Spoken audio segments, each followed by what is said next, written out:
Now, you would think that's it, as it wasn't enough, right? But unfortunately, there's more. There are other symptoms that are even more difficult to diagnose.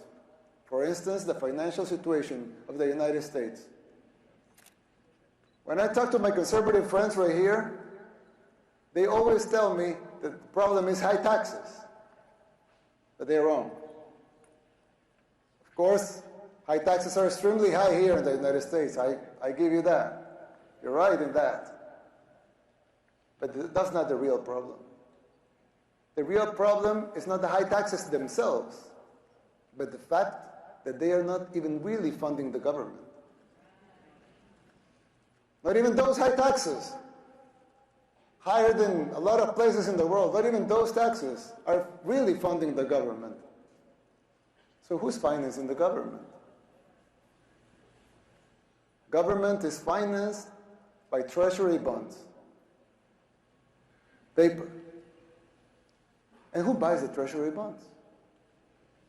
Mostly the Fed. And how does the Fed buy them?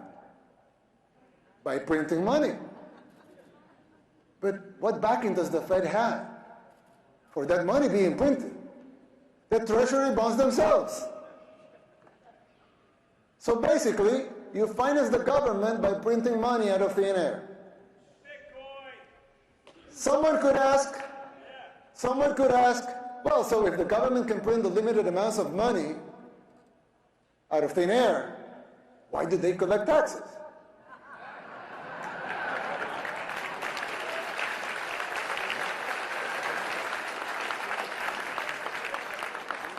I mean, in theory, it would make sense, right? If they can print unlimited amounts of money, why would they need taxes for?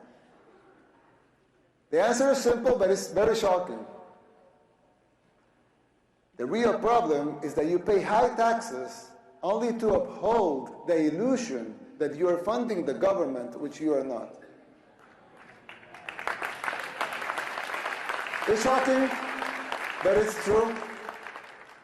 The government is funded by money printing, paper backed with paper, a bubble that will inevitably burst.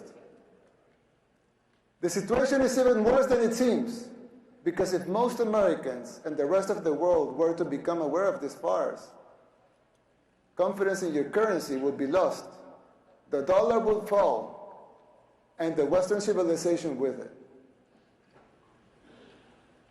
If the next president of the United States doesn't make the necessary policies and structural changes, sooner or later that bubble will burst. There's still time. You don't have to make the same mistakes we did in the 60s and the 70s.